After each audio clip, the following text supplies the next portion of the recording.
Hi, welcome to another video. So I went back and rechecked the GitHub release history for OpenClaw, and this time I'm only using the GitHub changelog. No other site, no marketing page, just the release history from this recent update window.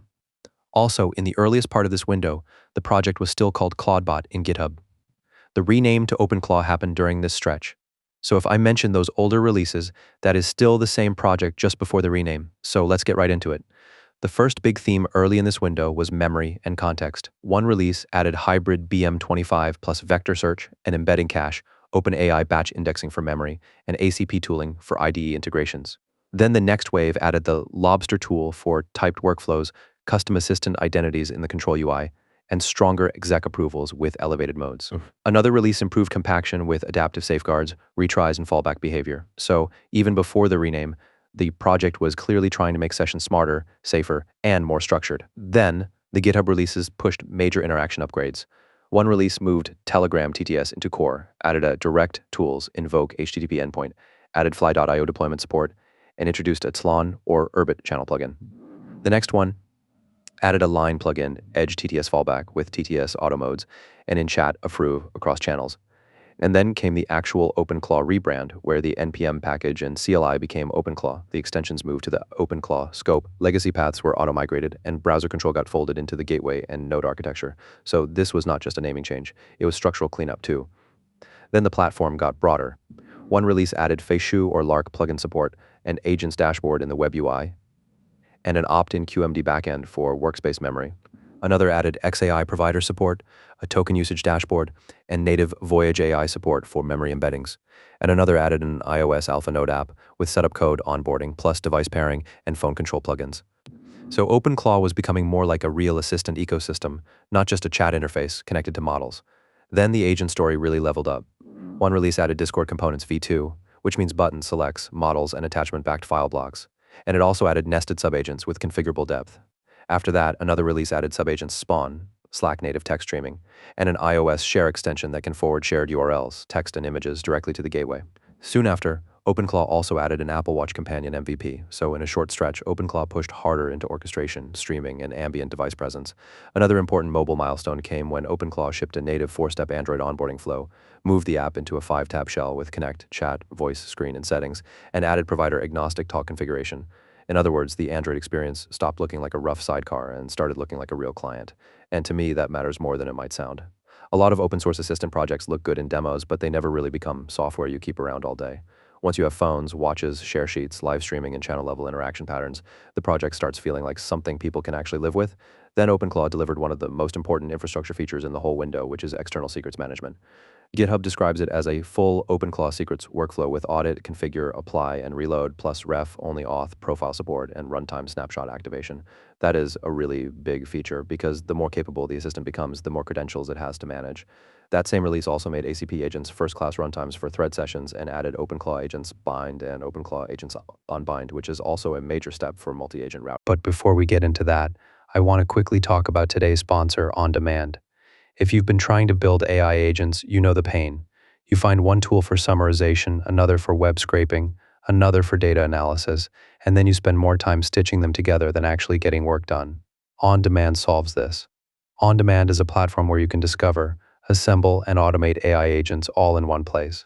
They have an agent marketplace with over 400 agentic tools ready to go, so instead of hunting for tools and figuring out APIs, you just browse, pick what you need, and deploy.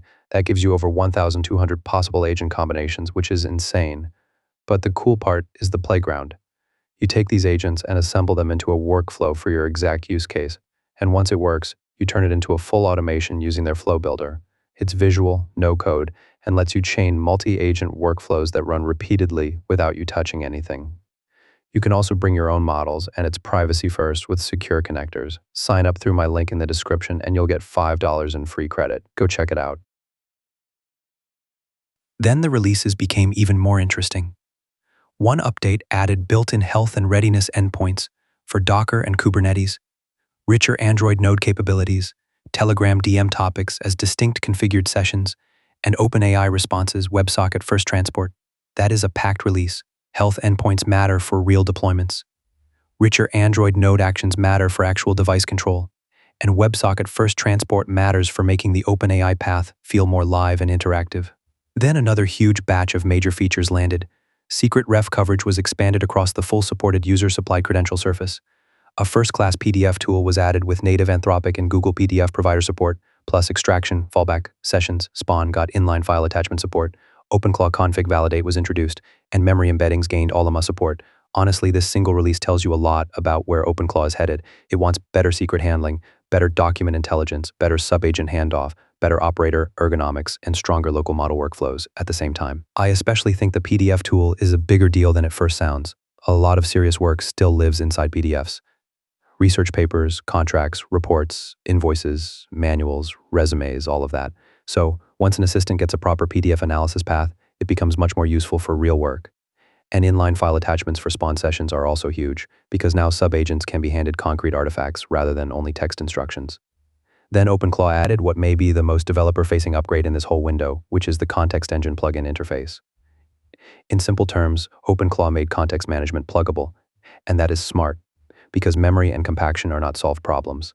That same release also added persistent ACP channel bindings and per-topic agent routing for Telegram, so threads and topics can stay bound to the right agents across restarts. Another release added OpenClaw Backup Create and OpenClaw Backup Verify, which is not flashy, but it is exactly the kind of feature serious users need. If you are depending on OpenClaw for sessions, configs, pairings, agents, and workflow state, backups matter a lot. It also added Brave LLM context search mode for more structured web grounding. Then OpenClaw pushed the local first story much harder. GitHub added first-class Allama onboarding with local or cloud plus local modes, curated model suggestions, and cloud sign-in support. Then it also added opt-in multimodal image and audio indexing for memory search. So now OpenClaw was not only local model friendly in theory, it was actively smoothing the setup path and expanding memory beyond plain text. And then OpenClaw delivered the biggest user-facing update in the entire GitHub changelog window, which is Dashboard v2. This release refreshed the control UI with modular overview, chat, config, agent, and session views, plus a command palette, mobile bottom tabs, /commands, search, export, and pinned messages. It also added a shared fast mode across OpenAI and Anthropic flows, moved Allama, VLLM, and SGLang onto a provider plugin architecture, and introduced a starter Kubernetes install path. So this is kind of great. In one release, OpenClaw improved the admin experience, the runtime UX, the provider architecture, and the deployment story. And if you ask me, that is what starts separating a cool demo from a serious platform. Once the interface is better, the provider layer is more modular, and the deployment path is clearer, the whole thing becomes easier to trust and easier to extend. So if we zoom out and look at this GitHub changelog window, I think there are a few obvious directions. OpenClaw got much stronger at memory and context. It got much stronger at orchestration through typed workflows, nested subagents, attachments, ACP bindings, and thread-aware routing. It got much stronger as a product through the rebrand, the agents dashboard, Dashboard v2, backup tools, config validation, and health endpoints. And it got much stronger across devices through iOS nodes, Android upgrades, Apple Watch support, share extensions, and phone control plugins. Personally, I like this direction a lot. A lot of open source agent projects stay trapped inside the terminal. OpenClaw clearly does not want to stay there. It wants to live in chat apps, on phones, inside browsers, in IDE-linked flows, and in admin dashboards.